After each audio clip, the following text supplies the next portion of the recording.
আমি দৌড়াচ্ছি, পিছনে পুলিশ পড়ে আছে।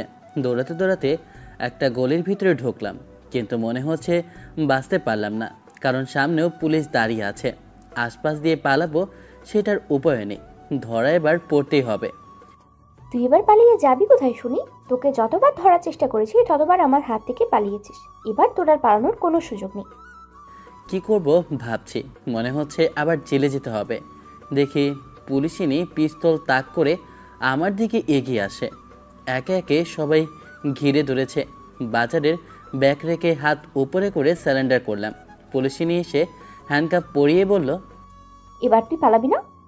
কি যে বলেন না ম্যাম, আপনার থেকে পালিয়ে বাঁচতে পারি বলেন? এমন কোনো চোর নেই যে আপনার কাছে ধরা পড়েনি। পুলিশিনী হাত ধরে টানছে, আমিও হাঁটতে লাগলাম। হাঁটতে হাঁটতে বললাম, কি পারফিউম দিয়েছেন, অনেক সুন্দর ঘ্রাণ আসছে। তখন একটা পুলিশ পিঠির উপর মেরে বলল, তোর সাহস কত রে ম্যামের সাথে এমনভাবে কথা বলিস? তোকে আজকে তো উল্টো করে টাঙিয়ে পেটাবো। শালা তোর জন্য আমাকে কত যে কথা শোনাতে হয়েছে তার ঠিক নেই। দেখেন ম্যাম, আমি তো এবার কোনো কিছুই করিনি, তাহলে কেন ধরে নিয়ে যাচ্ছেন? না এবার এবার চুরি করেছি না কিছু করেছি, তাহলে কেন ধরে নিয়ে যাচ্ছেন? একটা বাসায় চুরি হয়েছে, আর চুরির দিন ওই বাসার আশেপাশে দেখা গেছে। আর চুপ থাক, না হলে এখানেই কেলানি দিব। আমি আর কিছু বললাম না, গাড়িতে উঠিয়ে বসালো। আর দুজন পুলিশ আমার পাশে বসলো, আর পুলিশিনী ম্যাম সামনে। আসেন, পরিচয় হয়ে নেই। আমি আকাশ। এত বড় করে পরিচয় দেওয়ার কিছুই নেই, বস্তিতে বড় হয়েছি।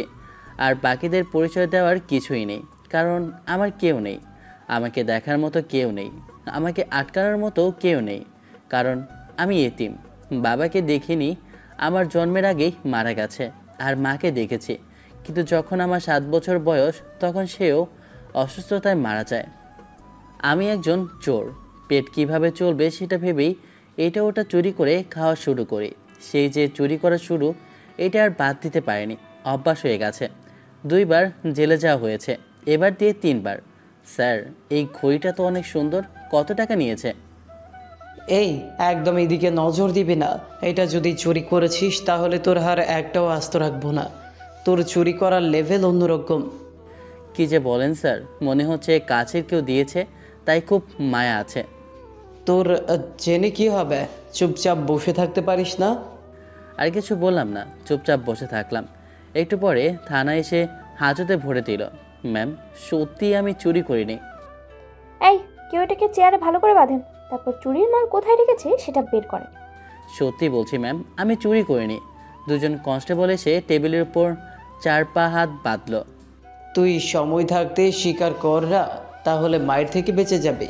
না হলে এমনভাবে মারবো যে এই মায়ের কথা কখনো ভুলবি না। আমি যেহেতু চুরি করিনি সেহেতু জানবো কিভাবে? আর আমি কি একাই চুরি করি যে আমাকে ধরে নিয়ে এলেন? মারে মায়ের খাওয়া ছাড়া যে তুই স্বীকার করবি না সেটা জানি। 2টা পুলিশ আমার পায়ের তলায় মারতে লাগলো। ব্যথায় চোখ দিয়ে পানি বের হয়ে গেছে।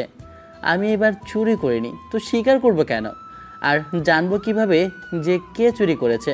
তো আর কি চুরি হয়ে যাওয়া মাল কোথায় আছে তাও বা জানবো কেমন করে? স্যার, সত্যি আমি জানি না কোথায় আছে। দেখ, বলে দে, না হলে কিন্তু আরো মারবো। স্যার, সত্যি বলছি, আমি কিছু জানি না কোথায় চুরি হওয়া মাল আছে। আবার মারতে শুরু করলো। পাটা টনটন ব্যথা করছে। যখন মারতে মারতে ক্লান্ত হয়ে গেল তখন লাঠি ফেলে বাইরে গিয়ে বলল, ম্যাডাম, অনেক মারলাম কিন্তু কোনোভাবেই স্বীকার করাতে পারলাম না। আমি ক্লান্ত হয়ে গেছি কিন্তু স্বীকার করছে না। তোমাদের দিয়ে কিছুই হবে না, কিভাবে স্বীকার করাতে হয় সেটা শুধু দেখো। ম্যাডাম নেন, এবার আমার ওস্তাদকে ছেড়ে দেন। আর আপনার কাছে কোনো প্রমাণ না থাকা সত্ত্বেও আপনি এভাবে ধরে নিয়ে আসতে পারেন না।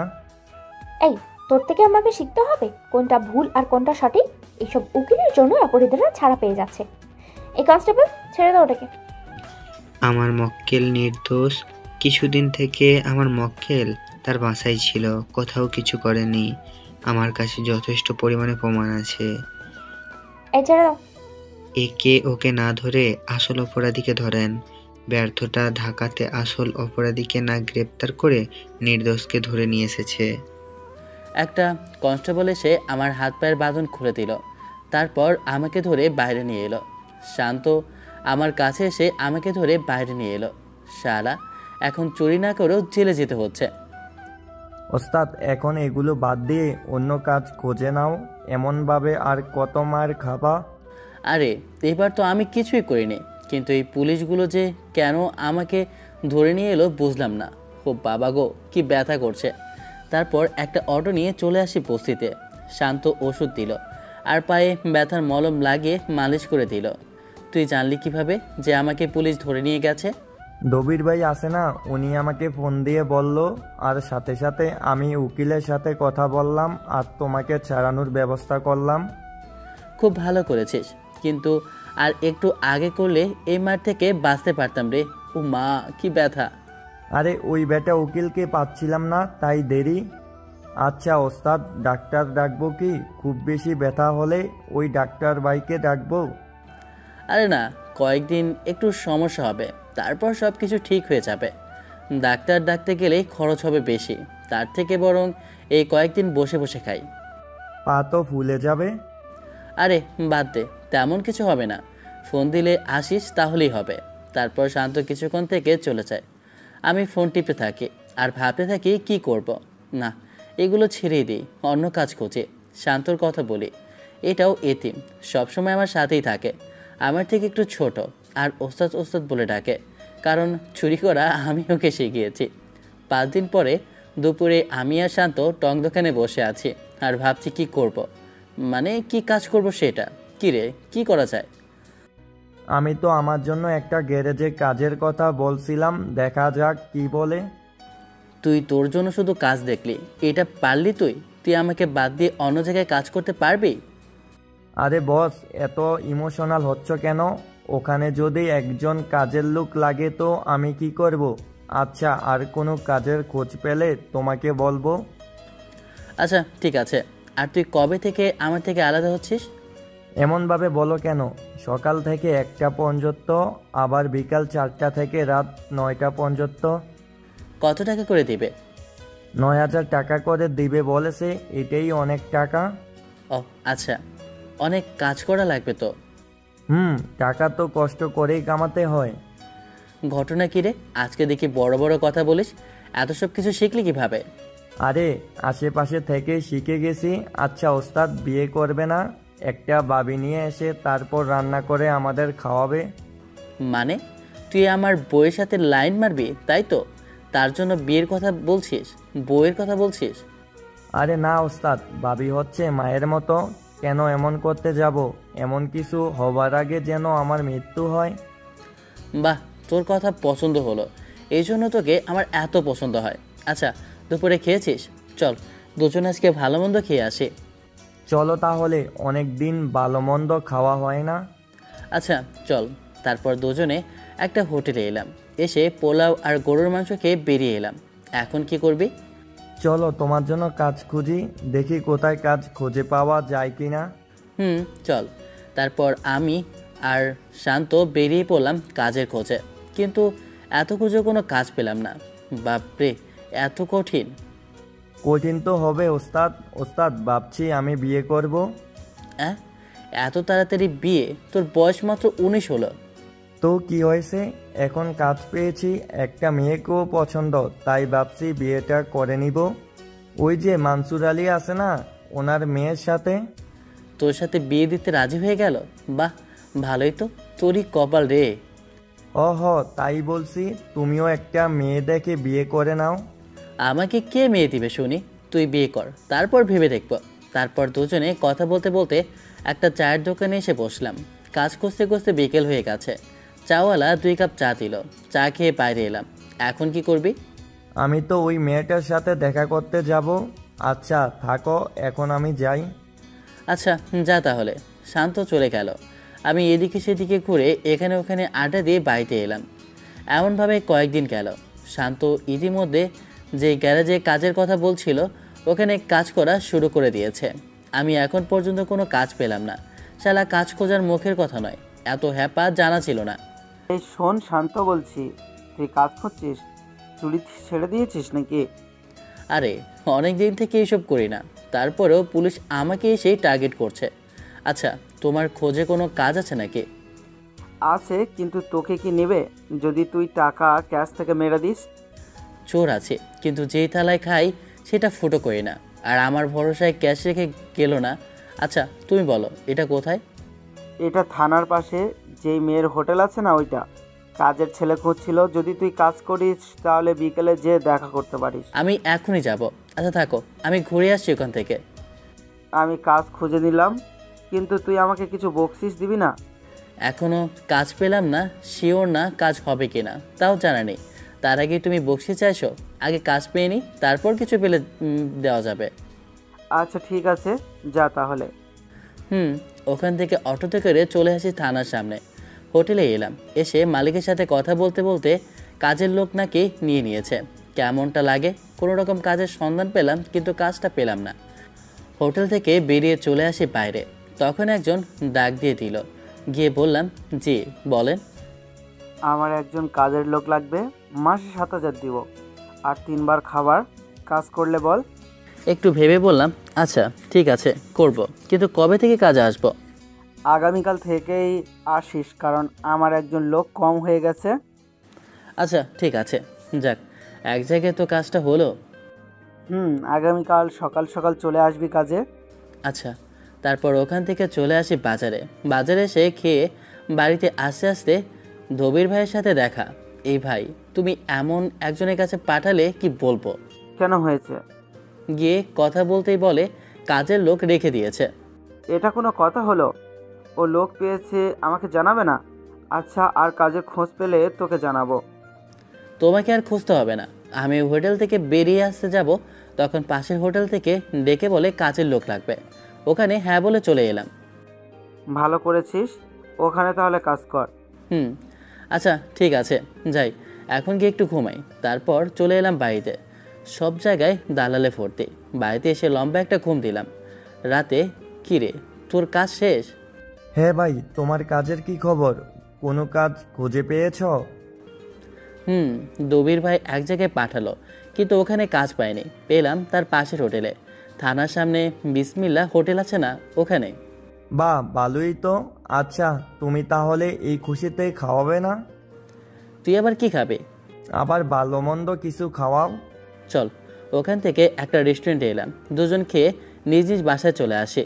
তার পরের দিন যথারীতি চলে আসি হোটেলে। শুরু হলো কাজ। আকাশ, থানায় এই প্যাকেটগুলো দিয়ে আয় তো। আচ্ছা ঠিক আছে, দিয়ে আসি। বিরিয়ানির প্যাকেটগুলো নিয়ে থানার ভিতরে এলাম। কিরে, তুই আবার এই কাজ কখন থেকে শুরু করেছিস? চুরি কি ছেড়ে দিলে? জি স্যার, ভাবছি এখন থেকে কাজ করে খাবো। ভেতরে এসে বললাম, ম্যাডাম এগুলো কোথায় রাখবো? কিরে, তুই আবার এই কাজ কখন থেকে করছিস? আবার নতুন করে প্ল্যান করছিস নাকি? কি যে বলেন না ম্যাম, আমি ওইসব চুরি 1 মাস আগে ছেড়ে দিয়েছি। শুধু শুধু আপনার আমাকে ধরে নিয়ে এসে মারলেন। তোকে এখানে দেখেই সন্দেহ ছিল, কিন্তু আসলে অপরাধী ধরতে পেরেছি, আর চুরি ছেড়ে দিয়েছি শুনে খুশি হল। জি ম্যাডাম। তারপর ওখান থেকে চলে হোটেলে এলাম। এমনভাবে 2 মাস কেটে গেল। পুলিশিনী ম্যাম হোটেলে দুপুরে খাবার খেতে এসেছে, তখন আমাকে ইশারা করে তার কাছে ডাকলো। তুই কখন ফ্রি আছিস? কেন ম্যাম? তোকে একটা কাজ দেবো, তাই। তুই কখন ফ্রি আছিস বল। একটু একটু কথা বলে কাজ কম হলেই বলতে পারবো, বেশি কিছু বললে রাতে। আপনি রাত 9টার পর বললে ভালো হবে। আচ্ছা ঠিক আছে, তোর ফোন নাম্বার থাকলে সেটা দে, আমি তোকে ফোন দিয়ে ডেকে নেব। আচ্ছা নেন। তারপর পুলিশিনী ম্যামকে নাম্বার দিলাম। উনি খাওয়া শেষ করে চলে গেল। আমি এটা নিয়ে ভাবতে ভাবতে কাজ করতে লাগলাম যে উনি আমাকে কি কাজ দেবেন। এখন রাত 9:40 বাজে, তাই ভাবছি বাড়ি যাব। না, যাব না, কিন্তু এই পুলিশিনী ডাকবে কোথায়? আবার বাড়ি থেকে আসবো? বাড়ি তো এখান থেকে 20 মিনিটের রাস্তা। ধুর, কী যে করবো বুঝতে পারছি না। আচ্ছা, কোন নাম্বার থেকে ফোন দিয়েছিল? নাম্বারটা খুঁজে ফোন দিলাম, কিন্তু রিসিভ করলো না। আবার দিলাম, তখন রিসিভ করে। রিসিভ করতেই বললাম, ম্যাম কোথায় আপনি? আমি কোথায় আসব? তোর কাজ শেষ হয়ে গেছে? জি ম্যাম, আমি কোথায় আসব? তুই স্কুলের ওখানে আয়, আমি আসছি। আচ্ছা। তারপর ম্যাম ফোন রেখে দেয়। আমিও ম্যামের কথা মতো একটা অটোতে উঠে স্কুলের কাছে এসে নেমে যাই। তারপর একটু হেঁটে স্কুলের কাছে এলাম। দাঁড়িয়ে থাকতে থাকতেই শান্ত ফোন দিল। রিসিভ করতেই বলে, ওস্তাদ কোথায় তুমি? এতক্ষণে তো তুমি চলে আসো। একটা কাজে আছি, তোকে পরে বলবো। আচ্ছা থাক তুই, আমি তোকে পরে বলবো। ওস্তাদ তুমি ভুল পথে পা বাড়ালে না তো? আমার তো কেমন সন্দেহ হচ্ছে, তাই বললাম এবার বিয়ে করো। তুই মায়ের খাবি, শুধু উল্টাপাল্টা কথা বলিস। ফোন রাখ বলেই ফোনটা কেটে দিলাম। একটু পরে ম্যাম আসলো। বললাম, জি ম্যাম বলেন, কী জন্য ডাকলেন? তুই আমাকে একটা কাজ করে দে। আমার মনে হলো তুই পারবি, তাই তোকেই বলছি। আর তুই তো এসবের ওস্তাদ। জি ম্যাম বলেন, কী কাজ করব? আপনার জন্য কি করতে পারি? শোন, কিছুদিন আগে একটা কেস আমার কাছে আসে। আমি ভাবলাম হয়তো খুব সহজেই সলভ করে নেব, কিন্তু আমি ব্যর্থ। কোনো অ্যাকশন নিতেই পারলাম না। তার আগেই উপর মহল থেকে বললো আমি যেন কোনো অ্যাকশন না নিই। কিন্তু আমাকে এগুলো কেন বলছেন? আমি কিভাবে আপনাকে সাহায্য করতে পারি? আমার মতো চোর কিভাবে আপনার কাজে আসবে শুনি? তুই পারবি, তাই তো তোর কাছে এসেছি। আমার জন্য তোকে চুরি করতে হবে।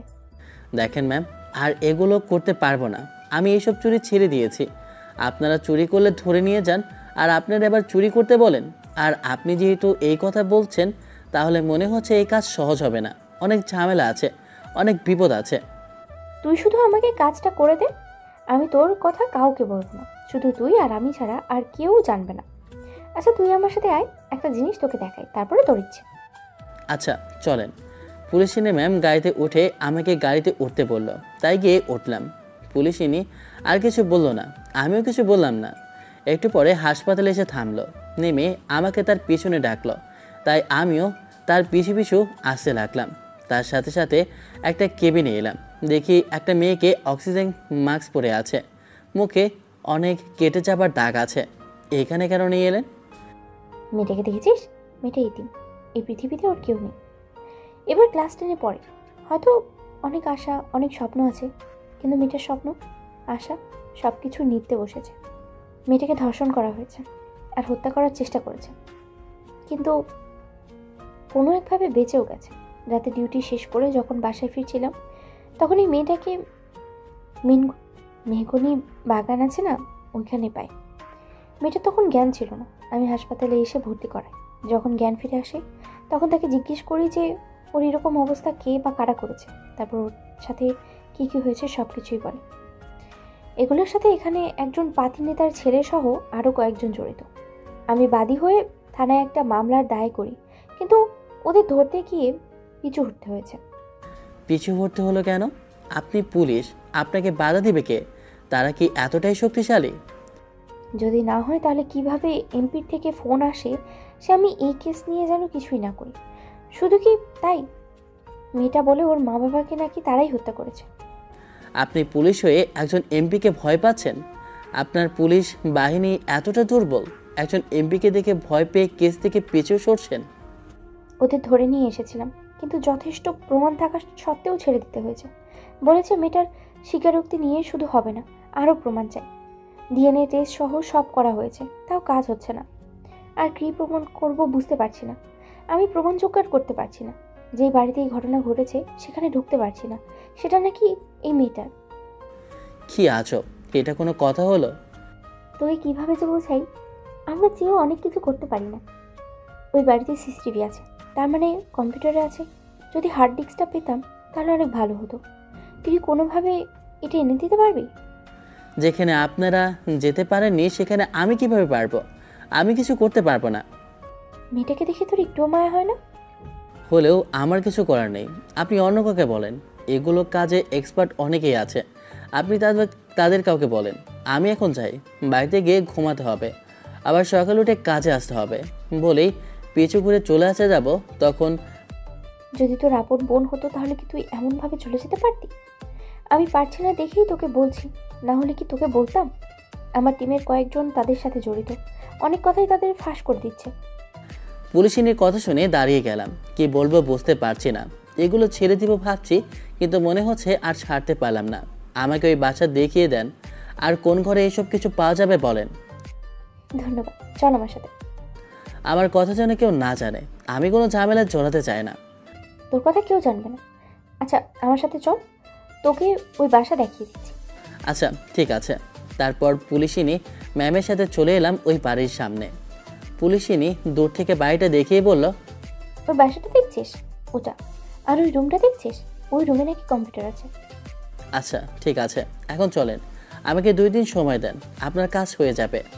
খুব তাড়াতাড়ি শেষ কর। আচ্ছা ঠিক আছে, আমাকে কিছু খবর দিয়ে সাহায্য করেন। তারপর পুলিশের কাছ থেকে কিছু জানলাম, যেমন বাসায় লোকজন কতজন থাকে এইসব। ওখান থেকে চলে এলাম, পুলিশিনে নামিয়ে দিয়ে যেতে যাবে, তখন বললাম আপনার কাজ আগামীকাল হয়ে যাবে। আচ্ছা ঠিক আছে, আবার ধরা পড়িস না, সাবধানে কাজ করিস। ওখানে পাহারাদার একটা কুকুরও আছে। আচ্ছা আমি দেখছি কিভাবে কি করা যায়। আপনি আমার সাথে আর যোগাযোগ করিয়েন না, কাজ হয়ে গেলে আমি আপনাকে জানাবো। পুলিশে নিয়ে চলে গেল। আমি বাড়িতে এসে শুয়ে ভাবতে থাকলাম কিভাবে কি করা যায়। এগুলো ভাবতে ভাবতে ঘুমিয়ে গেলাম। পরের দিন সকালে, এই শোন, একটা কুকুরকে কিভাবে বাগে আনা যায় বলতো? কেন ওস্তাদ, কুকুরকে বসে এনে কি করবা শুনি? দরকার আছে। কুকুরকে কি মাংসের লোভ দেখে কিছুক্ষণ চুপ করে রাখা যাবে? যেতে পারে, কুকুর পাহারা দিচ্ছে মানে ওখানে দামি কিছু আছে, আর ভালো পাহারা দেওয়ার জন্য অনেক কিছুই আছে, যেমন সিসিটিভি, তারপর মানুষ পাহারা দিচ্ছে, আরও অনেক কিছু। আর না, তেমন কিছু নেই, শুধু কুকুরকে কিভাবে কিছুক্ষণের জন্য চুপ করে রাখা যায় বল। মাংসের লোভ দেখিয়ে আর মাংসে ঘুমের ওষুধ মিশিয়ে দিয়ে কুকুরটা ঘুমিয়ে গেলে তো মনে করো আর সমস্যা নেই। তোকে অনেক ধন্যবাদ। আমার মাথায় কি জন্য যে আসেনি এটা, সে যাই হোক, আমি এখন যাই। ওস্তাদ, তুমি না এগুলো বাদ দিয়েছ, তারপরও এইসব কেন করবা? করতে চাইছিলাম না, কিন্তু বাধ্য হয়ে করতে হবে। আচ্ছা থাক, তোকে পরে সব বলবো। আর এগুলোর মধ্যে তোকে জড়াতে চাই না, তাই তোকে কিছু করতে বলবো না, সব কিছু নিজেই করব। তারপর কাজে চলে আসি। এমনভাবে সময় কেটে গেল। রাতে হোটেল থেকে কয়েকটা মাংস নিলাম, আর এর ভিতরে পরিচিত একজনের থেকে কড়া দেখে ঘুমের ওষুধ নিয়েছিলাম। তারপর রাত 2টার সময় মাংসের সাথে ওষুধের গুঁড়োগুলো মিশিয়ে চলে এলাম ওই বাসার পাশে। এখন রাত 1টা বাজে। দেখি কুকুরটা শুয়ে আছে। আমি ওর সামনে এক টুকরো মাংস চালিয়ে দিতেই উঠে গেল। মাংসটা শুকছে কিন্তু খাচ্ছে না। আব্বে খা। আবার আরেকটা দিলাম, তাও খেলো না। শালা কি ওষুধের কারণে খাচ্ছে না? আচ্ছা, যেটার ভিতরে ওষুধ দিয়েছি ওটা খায় কিনা দেখি। দিলাম, ওটা চালিয়ে ওটা খেয়ে নিল। এখন অপেক্ষা করতে হবে কখন ঘুমায়। একটু পরে ঘুমিয়ে পড়ে। তারপর দেয়াল টপকে বাসার ভিতরে ঢুকে পড়ি। সিসিটিভি ফুটেজ নিয়ে চিন্তা করছি না, কারণ এগুলো সরাতে এসেছি। তারপর অনেক সাবধানতার সাথে যে রুমে কম্পিউটার আছে ওটাতে এসে হার্ড ডিস্ক আর এসএসডি কার্ড খুলে আবার ওই বাসা থেকে বেরিয়ে আসি। যাক, কোনো ঝামেলা হয়নি। বুঝলাম না এই পুলিশিনী কেন এগুলো চুরি করালো। বাসায় চলে আসি, এসে দিলাম ঘুম। পরের দিন সকালে ঘুম থেকে উঠে ম্যাডামের নাম্বার খুঁজে ফোন দিলাম। প্রথমবার ফোন দিতেই রিসিভ করলো। আসসালামু আলাইকুম ম্যাম। ওয়ালাইকুম আসসালাম। বলো, কাজ শেষ হয়েছে? জি ম্যাম। আপনি এগুলো কখন নেবেন? তুমি ওগুলো তোমার সাথে করে নিয়ে এসো। জি ম্যাম, আমি এখনই বের হব। আপনি আমার সাথে হোটেলের সামনে আসবেন, তাহলেই হবে। তারপর ফোন কেটে দিয়ে রেডি হয়ে একটা ব্যাগে করে নিয়ে চলে আসি। তারপর ওগুলো পুলিশিনী নিয়ে চলে যায়। আমিও আমার কাজে মন দিলাম। এমনভাবে কয়েকদিন গেল। পুলিশিনী প্রতিদিনের মতো আজকেও খেতে এসেছে। তবে আজকে কেমন খুশি খুশি লাগছে। কি ব্যাপার ম্যাম, আজকে আপনাকে অনেক খুশি খুশি লাগছে? তোমাকে ধন্যবাদ। তোমার জন্য মেয়েটা ন্যায় বিচার পেয়েছে।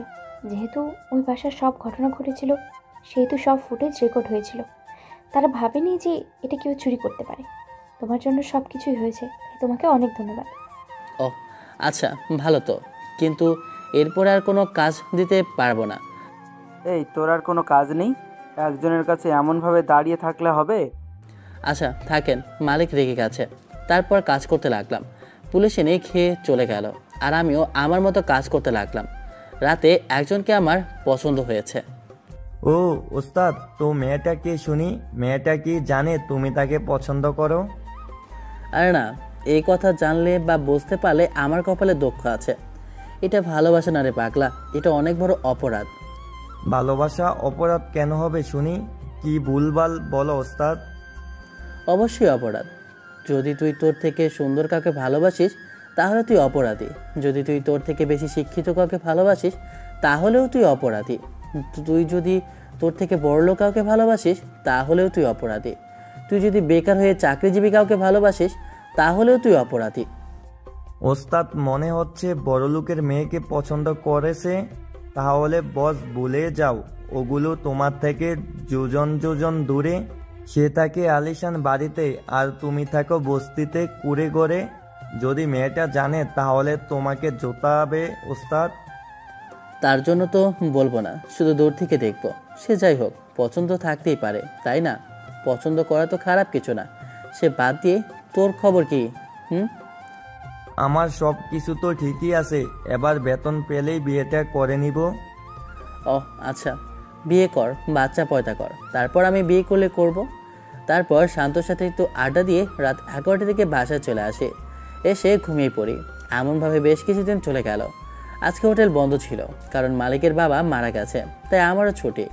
আজকে কেন জানি রাতে ঘুরতে মন চাইলো, তাই রাতে একটু বাইরে ঘুরতে বের হলাম। এখন রাত 1টা বাজছে। পুরানো দিনের অভ্যাস ভোলা কি যায়? হঠাৎ কানে আওয়াজ আসে, কেউ মৃদু গলায় বাঁচাও বাঁচা বলছে। কারো কোনো সমস্যা হলো না তো? আওয়াজ যেদিক থেকে আসে ওইদিকে এগিয়ে গেলাম। একটু এগিয়ে যেতেই দেখি একটা মেয়ে। লাইট মেরে দেখি শরীর রক্তাক্ত হয়ে আছে। রক্তের কারণে মুখটাও চেনা যায় না, তবে শরীরের গঠন দেখে মনে হচ্ছে এটা মেয়ে। এই যে শুনছেন, কিন্তু মনে হচ্ছে জ্ঞান নেই। কী করবো বুঝতে পারছি না। কে এই মেয়ে? মেয়েটার পকেটে হাত দিলাম ফোন দেখার জন্য, আর পেয়েও গেলাম। অন করতে দেখি লক করা। স্ক্রিনে তার কোনো পিকও দেওয়া নেই। কী করবো বুঝতে পারছি না। এমনভাবে ফেলে যাব, যদি মারা যায় তখন কি হবে? আমি যদি ফেসে যাই তখন কি হবে? কী যে করবো বুঝতে পারছি না। এখান থেকে তো মেন রাস্তাও 10 থেকে 15 মিনিট হেঁটে যাওয়া লাগবে। যা করার তাড়াতাড়ি করতে হবে। মেয়েটার ফোনটা আমার পকেটে রাখলাম, তারপর মেয়েটিকে কোলে করে নিয়ে হাঁটতে লাগলাম। আল্লাহ যেন একটা গাড়ি অথবা কিছু পাই। 20 মিনিট পর রাস্তায় এসে পৌঁছালাম। মেয়েটাকে নিয়ে আসতে গিয়ে ক্লান্ত হয়ে গেছে, কোনো গাড়ির খোঁজ নেই। কিছু করব, এখান থেকে হাসপাতাল আরও 10 মিনিট দেরি। এতটুকু যখন আসতে পেরেছি তখন বাকিটুকুও যেতে পারবো। একটু দম নিয়ে হেঁটে চলে এলাম হাসপাতালে। ডাক্তারের কাছে গিয়ে বললাম, ডাক্তার, কোনো কিছু বলিয়েন না, আগে আপনি ওনাকে এমার্জেন্সিতে নিয়ে যান। এটা পুলিশ কেস, আগে পুলিশকে ইনফর্ম করতে হবে, তারপর ওনাকে অ্যাডমিট করতে পারবো। আরে ডাক্তার সাহেব, ততক্ষণে যদি মারা যায়? আচ্ছা, আমি একজন পুলিশকে চিনি, আমি সবটা দেখে নিব। আপনি এখন ওনাকে নিয়ে যান। আগে পুলিশকে ইনফর্ম করেন। এই ডাক্তারকে নিয়েও ঝামেলা। এইদিকে একজন মরতে বসেছে আর উনি পুলিশ পুলিশ করছে। আমার ফোন বের করে পুলিশিনীর নাম্বার খুঁজে ফোন দিলাম। থুসালা, এতক্ষণ মনে আসেনি কী জন্য যে পুলিশিনীকে একটা ফোন দিই। দেখি আমার পকেটেই বাজছে। কি, এটা পুলিশিনী? ডাক্তার, এটা তো পুলিশিনী, আমাদের এই থানার অফিসার। আমার কথা বিশ্বাস না হলে আপনি ওনার মুখের উপর থেকে রক্তগুলো পরিষ্কার করেন। আচ্ছা, আমি দেখছি। নার্স, নার্স, তাড়াতাড়ি ওনাকে ইমার্জেন্সিতে নিয়ে যাও। তারপর নার্স এসে পুলিশিনীকে নিয়ে যায় আর ডাক্তারও চলে যায়। বেশ অনেকক্ষণ পর ডাক্তার বের হয়ে এলো। আমি এতক্ষণ চুপচাপ বসেছিলাম। ডাক্তার, ঠিক আছে উনি? কী অবস্থা ওনার? Out of danger. এখন কখন জ্ঞান ফিরে দেখা যাক। ওনাকে কেউ মেরেছে, তার জন্য এমন অবস্থা। শরীরের বেশ অনেক জায়গা কেটে গেছে, বিশেষ করে মাথায় আঘাত করেছে বেশি। যারা এই কাজ করেছে ওরা চেয়েছিল ওনাকে মেরে ফেলতে, কিন্তু আল্লাহ হয়তো ওনাকে বাঁচাতে চায়, তাই আপনাকে দিয়ে হাসপাতালে নিয়ে আনিয়েছে। আর কিছুক্ষণ ওভাবে থাকলে হয়তো শরীরে রক্ত শূন্য হয়ে মারা যেত। আপনি ওনার কি হন? আমি ওনার কেউ না, আর এমনি ওনাকে কাজের মাধ্যমে চিনি। আচ্ছা, আমি এখন তাহলে যাই। আর এই নেন ওনার ফোন। আমি কত মাথা মোটা, আমার মাথায় একবারও এলো না যে ওনাকে ফোন দিয়ে দেখি। আর ফোন দিয়েও কী হতো, ঘুরে উনি তো এমনভাবে পড়েছিল। আচ্ছা ঠিক আছে, আপনি যেতে পারেন। জি। আমি হাসপাতাল থেকে বেরিয়ে আবারও হাঁটতে চলে এলাম বাসায়। বাসায় আস্তে আস্তে রাত 4টা বেজে গেল। গোসল করে শার্ট আর প্যান্ট ভালোভাবে পরিষ্কার করে নিলাম, তাহলে দেখা যাবে রক্তের দাগ থেকে যাবে। এসে বিছানায় শুতে শুতে ঘুমিয়ে পড়ি। সকালে ঘুম ভাঙলো ফোনের রিংটনে। এই রে, 9টা বাজে। ফোনের দিকে তাকিয়ে দেখি পুলিশিনী ফোন দিয়েছে। ওনার কি জ্ঞান ফিরেছে? না ফিরলে কে ফোন দিচ্ছে? রিসিভ করে সালাম দিলাম। আসসালামু আলাইকুম। জি বলেন। কোথায় আছো তুমি? এই তো ম্যাম, আমার বাড়ির বিছানায় আপনার ফোন পেয়ে ঘুম থেকে উঠলাম। ও আচ্ছা, তুমি কি একটু হাসপাতালে আসবা? ম্যাম, আমার তো কাজে যেতে হবে, এমনি অনেক দেরি হয়ে গেছে, না জানি কত কথা শোনা লাগে। ও আচ্ছা, কাজ শেষ করে তাহলে রাতে দেখা করিও। ঠিক আছে ম্যাডাম। তারপর ফোন কেটে দেখি মালিক কয়েকবার ফোন দিয়েছে, আমি ফোন দিতেই রিসিভ করলো। কোথায় আছিস তুই? তুই কাজে আসিসনি কি জন্য? তোর কি কাজ করার ইচ্ছে নেই? একটা কাজে ফেসে গেছিলাম, তাই রাতে ঘুমাতে পারিনি। ঘুমাতে অনেক দেরি হয়ে গিয়েছিল। আমি এখনই আসছি। তাড়াতাড়ি আয়। জি। তাড়াহুড়ো করে উঠে ফ্রেশ হয়ে চলে আসি হোটেলে। আবারও মালিকের কাছে বকা খেতে হলো। ধুর, অন্যের অধীনে কাজ করার এটাই ঝামেলা। না, এবার নিজে কিছু করতে হবে। কোনো স্বাধীনতা নেই, একটু এদিক ওদিক হলেই কথা শোনায়। কাজ শেষ করে রাতে ফলমূল নিয়ে হাসপাতালের ভিতরে এসে পুলিশিনীকে যে রুমে রাখা হয়েছে সেই রুমের সামনে এসে দেখি পুলিশ পাহারা দিচ্ছে। আরে তুই যা যা, ম্যাডাম তোর জন্য অপেক্ষা করছে। জি। তারপর রুমের ভিতরে এসে দেখি চুপচাপ শুয়ে আছে। এখন আপনার কি অবস্থা? এগুলি নিয়ে আসার কি প্রয়োজন ছিল? আপনি অসুস্থ তাই নিয়ে এসেছি। আর আমি যতটুকু জানি, অসুস্থ কাউকে দেখতে গেলে হাতে কিছু নিয়ে যেতে হয়।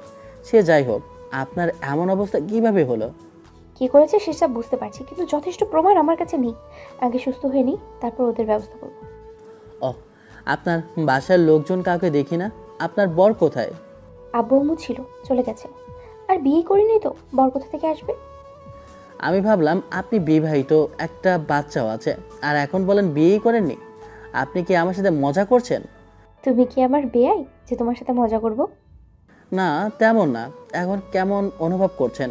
চাকরি করতে করতে এমন শত্রু বানিয়েছেন যে আপনাকে পারে মেরে ফেলতে চায়। কি আজব চাকরি! অন্য কোনো চাকরি করতেই ওটা ভালো হতো। আরে রাখে আল্লাহ মারে কি, আমার কিচ্ছু হবে না। তবে অপরাধীদের অনেক কিছুই হবে। ও আচ্ছা, কথা কম বলেন, না হলে মাথায় সমস্যা হবে। আর আমি এখন যাই ম্যাম। আচ্ছা, আপনি থাকেন, আর দেখে শুনে যাবেন। এত তাড়াহুড়ো কিসে? বাসায় কি বউ রেখে এসেছো যে তারা? আরে না ম্যাডাম, আমাকে খেয়ে তার মেয়ে দিবে। তাহলে এত তাড়াহুড়ো কিসে? তুমি আমাকে কোথায় পেয়েছিলে? আর ওখানে তুমি কি করছিলে? আসলে ম্যাম, পুরোনো দিনের অভ্যাস, রাতে ঘোরাই, তাই একটু ঘুরতে বের হয়েছিলাম। আর আপনাকে পেয়েছিলাম খালের ধারে, ছোট খালটা আছে না, ওইখানে। বুঝলাম। শুনলাম তুমি নাকি এত দূর থেকে আমাকে কোলে করে নিয়ে এসেছো। আপনি যত ভারী, আমার হাত মাজা ব্যথা হয়ে গিয়েছিল। রাত 1টার সময় গাড়ি কি পাওয়া যাচ্ছে নাকি? আমি তো জানতাম না আপনি ছিলেন ওটা। হাসপাতালে এসে জানলাম ওখানে। ভাবছিলাম আপনার ফোন বের করে আপনার পরিচিত কাউকে ফোন দিয়ে বলবো, কিন্তু আপনার ফোনে লক করা ছিল, তাই বাধ্য হয়ে আপনাকে এমনভাবে নিয়ে আসা। ধন্যবাদ সাহায্য করার জন্য। আরে এগুলোর প্রয়োজন নেই। আপনার জায়গায় অন্য কেউ থাকলেও এমনভাবে নিয়ে আসতাম। খেয়েছো? জি। আপনি খেয়েছেন? হয়েছে। আচ্ছা ম্যাডাম, আমি এখন যাই, সকালে আবার উঠতে হবে। ওকে যাও। জি। তারপর ওখান থেকে বেরিয়ে এলাম। আর কি বলবো বুঝতে পারছি না। বাড়িতে গিয়ে ঘুমাতে হবে। আগামীকাল আবার কাজে যেতে হবে। কাজে যেতে দেরি হলেই আবার ঝাড়ি খাওয়া লাগবে। তারপর বাড়িতে এসে ঘুমিয়ে পড়ি। শালা, জীবনে কি করলাম? আমার জীবনে কোনো স্বপ্ন নেই, কোনো আশা নেই, কোনো পরিকল্পনা নেই, কিছুই নেই। ভবিষ্যতে কি করব নিজেও যায় না। পরের দিন। কি ব্যাপার, ছোট ভাই খুব চিন্তিত মনে হচ্ছে। তেমন কিছু না ভাই, যদি একটু পড়াশোনা করতাম তাহলে কতই না ভালো হতো। কোনো সমস্যা হয়েছে কি? অন্যান্য দিনে কাজ করতে ভালো লাগে না। যদি একটু পড়াশোনা করতাম তাহলে নিজের মতো একটা কাজ করতে পারতাম। কেন, পড়াশোনা না জানলে কি কোনো ব্যবসা করতে পারবে না? ইচ্ছে শক্তি থাকলেই হলো। বুঝলাম। এমনভাবে বেশ কয়েকদিন গেল। পুলিশিনীর সাথে আর দেখা হয়নি, কথা হয়নি। এই কাজ বাদ দিয়ে দিয়েছি, ভালো লাগে না। শালা, ওইসব কাজে নিজের স্বাধীনতা নেই। কি অবস্থা!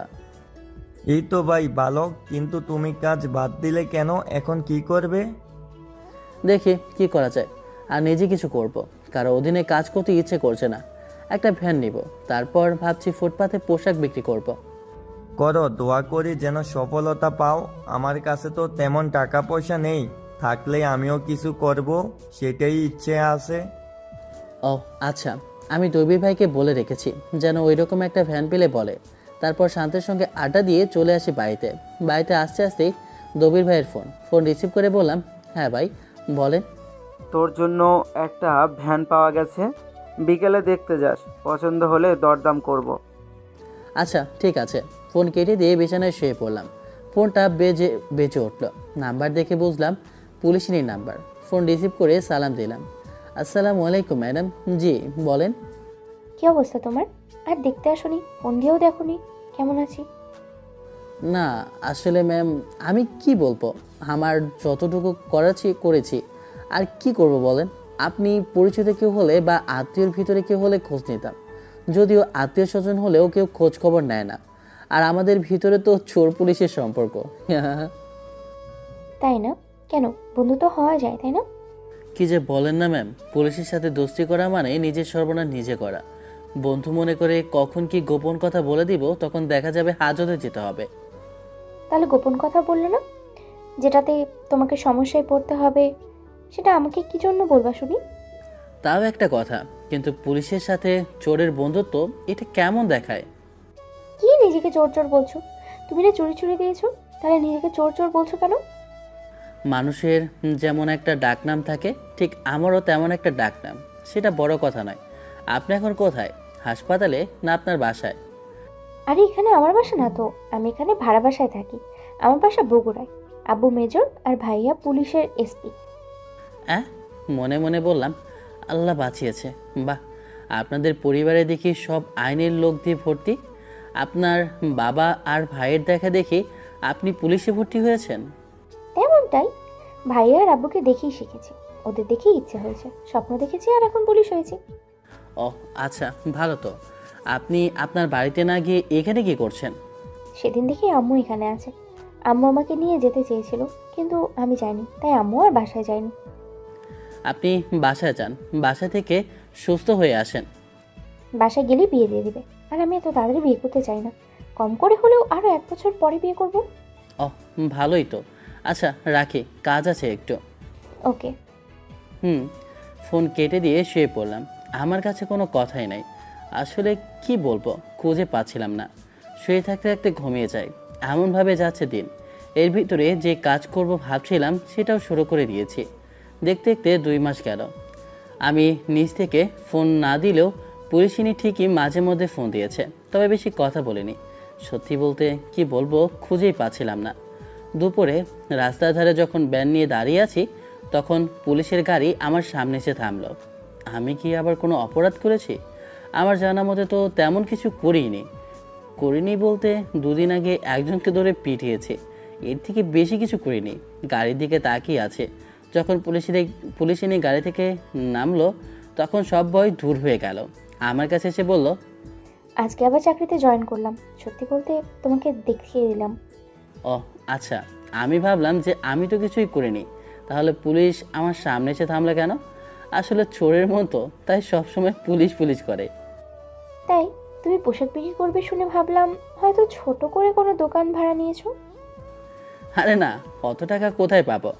আমার কাছে যা ছিল তা দিয়ে এই ভ্যান আর পোশাক নিয়ে শুরু করলাম। ছোট থেকেই তো মানুষ বড় হয়, তাই না?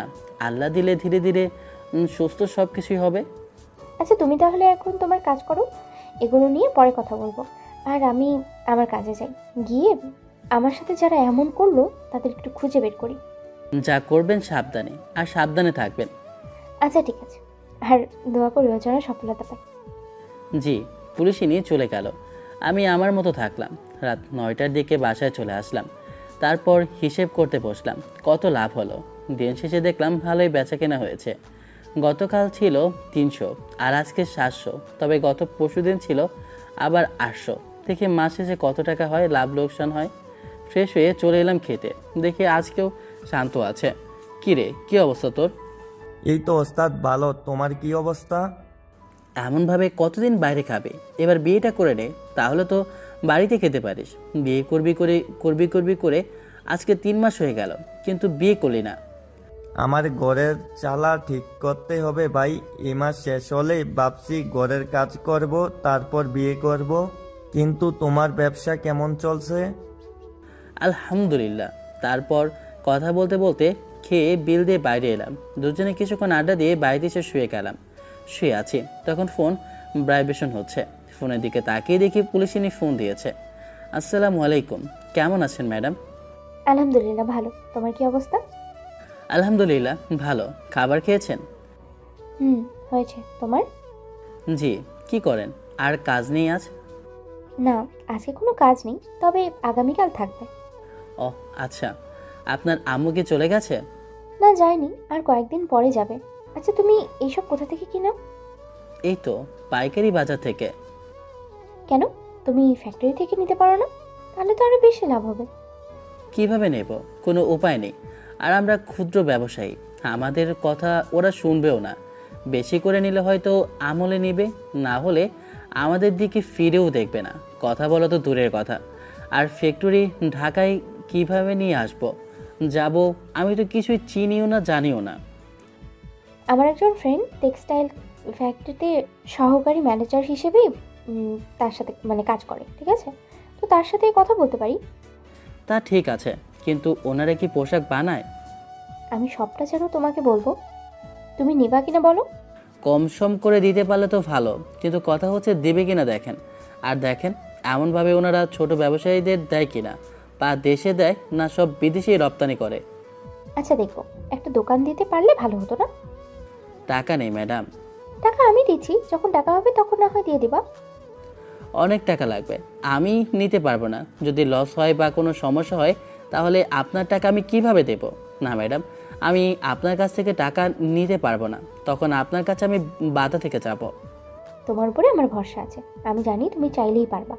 আর নিজের উপরে ভরসা করে আর চেষ্টা তো করো। তুমি চেষ্টা না করে এমনভাবে হাল ছেড়ে দিলে হবে? অনেক টাকার প্রয়োজন, এত টাকা পয়সা আপনি কোথায় পাবেন? না না, এত টাকা আমি নিচ্ছি না। তুমি এত ভীতু জানতাম না তো। চেষ্টা না করে এইসব বলা শুরু করে দিয়েছ। চেষ্টা তো করো। কিন্তু আপনি এত কিছু আমার জন্য করছেন কেন? দেখেন, টাকা দিবেন দেন, আমি ওইসব ফেরত দিয়ে দেব। ওগুলোর বিনিময়ে আবার আপনার কোনো কাজ করে দিতে পারবো না, মানে চুরি আর কি। আমি আর ওইসব চুরি চুরি করতে পারবো না। আরে বাবা ঠিক আছে, তোমাকে দিয়ে কিচ্ছু করবো না। আচ্ছা, কিন্তু আপনি আমার কাছে কয়দিন পর টাকা নেবেন? না মানে কত মাস পরে টাকা নেবেন? যখন তুমি দিতে পারবা তখনই দিও। আচ্ছা তোমার কেমন মেয়ে পছন্দ বলো তো?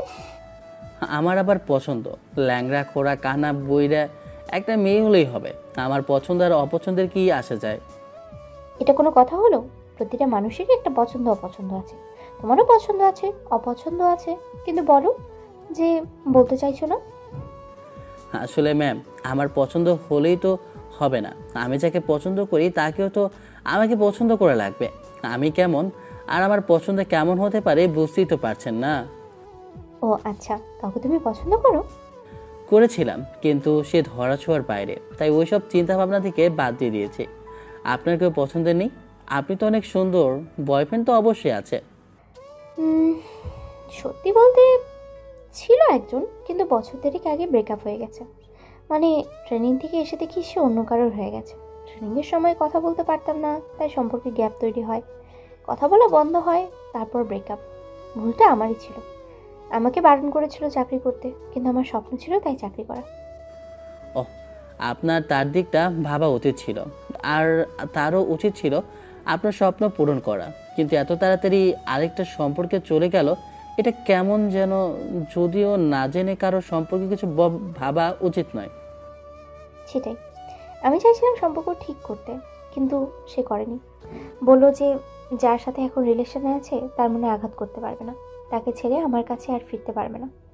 এখন তারা দুজনে সাংসারিক। শুনলাম 5 মাস আগে বিয়ে করেছে। আমার বাসার পাশের বাসা, মানে কয়েকটা বাসার পরেই তাদের বাসা। দেখা হয়, ওর বউকে দেখে অনেক কষ্ট হয়, খারাপ লাগে, তাই বাসাতে তেমন যাই না।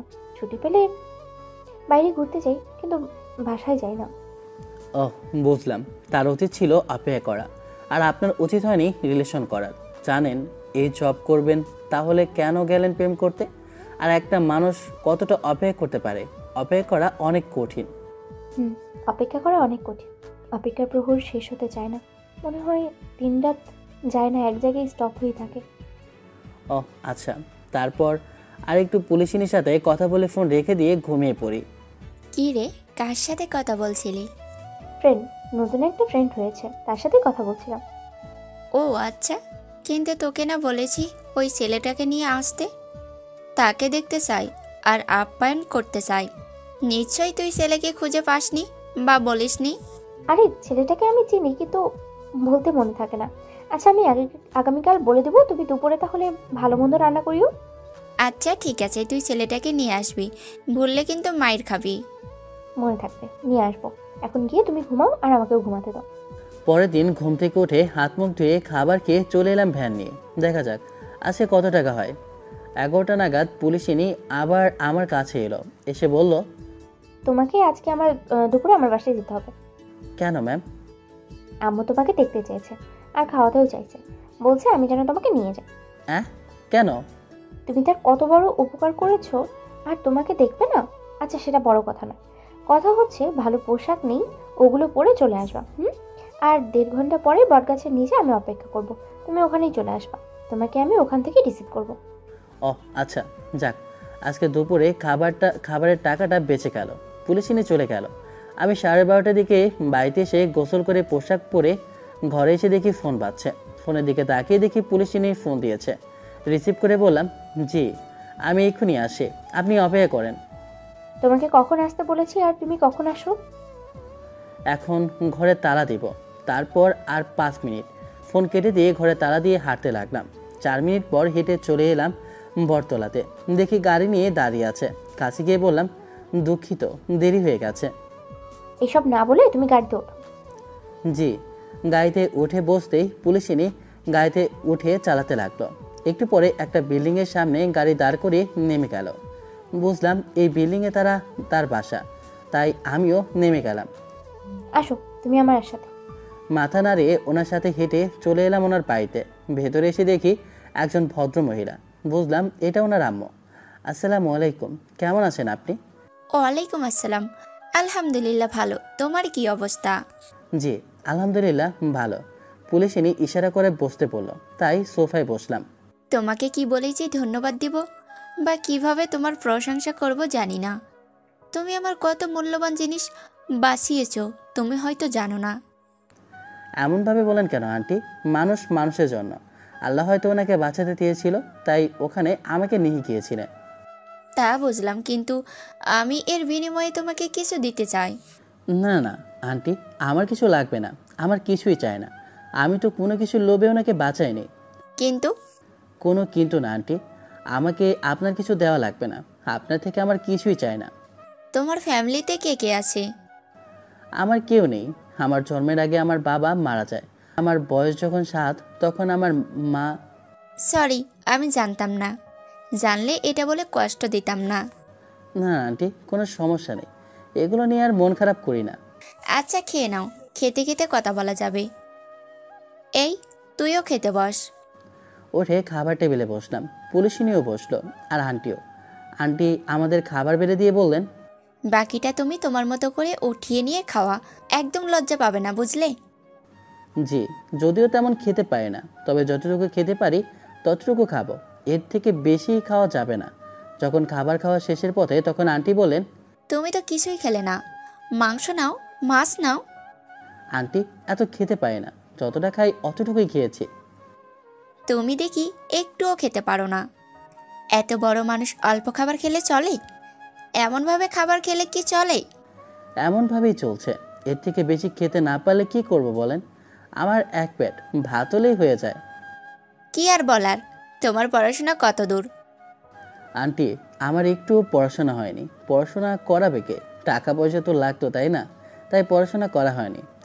একবারে যে পড়তে পারি না তা নয়, চলার মতো পারি। একজনের আন্টি থেকে কিছুটা শিখেছিলাম। ও, এই সমাজে কত ধরনের মানুষ আছে কে জানে। এক একজনের লাইফ এক এক রকম। হায় রে জীবন। আন্টি আমি কি যেতে পারি? কেন ভালো লাগছে না এখানে? একটু বসে বিশ্রাম নিয়ে যাও। অহনা তোমাকে রেখে আসছে, ওর তো খাওয়া শেষ হতে দাও। এত তাড়াহুড়ো কিসের জন্য? তোমার তো এখন কোনো কাজই নেই, গিয়ে কি করবা শুনি? আচ্ছা বসি, আপনি খাবার খাওয়া শেষ করেন। আমি চুপ করে বসে থাকলাম। পুলিশিনীর খাওয়া শেষ হলে চলে আসি বাইরে। পুলিশিনী বাইরে এসে গাড়িতে উঠে আমাকে ইশারা করে উঠতে বলে উঠতে বসতেই চলে আসি। অপরাধীদের ধরতে পেরেছেন? দুজনকে ধরতে পেরেছি, আর বাকি 3জন পালিয়েছে। পালিয়েছে বলতে আত্মগোপনে আছে, তবে আমি লোক লাগিয়ে রেখেছি, ওদের সন্ধান পেলেই ধরবে। ওদের তো আমি ধরেই ছাড়বো। একজন পুলিশকে হত্যা করার ফল হাড়ে হাড়ে টের পাবে। ওদের এমন করার কারণ কি? কেন আপনাকে হত্যা করতে চেয়েছিল? ওই মেয়েটার কারণে, যা তোমাকে দিয়ে চুরি করিয়েছিলাম। দুজনের তো যাবজ্জীবন কারাদণ্ডও হয়েছে, আর দুজনের 10 বছরের জেল। ও, কিন্তু আপনি এদিকে কোথায় যাচ্ছেন? ভাবলাম তোমার তো কোনো কাজ নেই, তাই একটু ঘুরে আসি। কিন্তু আপনার ডিউটি নেই? আছে, কিন্তু 4টায় জয়েন করব। এখন আপাতত ছুটিতে আছি। এত তাড়াতাড়ি জয়েন করার কি প্রয়োজন ছিল? আপনার কপালে এখনো কেটে যাওয়ার দাগ আছে, ছেলের দাগ আছে, আর চুল তো একদমই নেই। এমনভাবে বের হতে লজ্জা করছে না? তার জন্য তো ডিউটিতে থাকতে আপাতত স্কার্ফ পরছি। বাসায় ছিলাম তাই খুলেছি। আর তোমার কাছে তো লজ্জা পাওয়ার কিছু নেই, কারণ তুমি তো হাসপাতালে আমাকে দেখিয়েছো।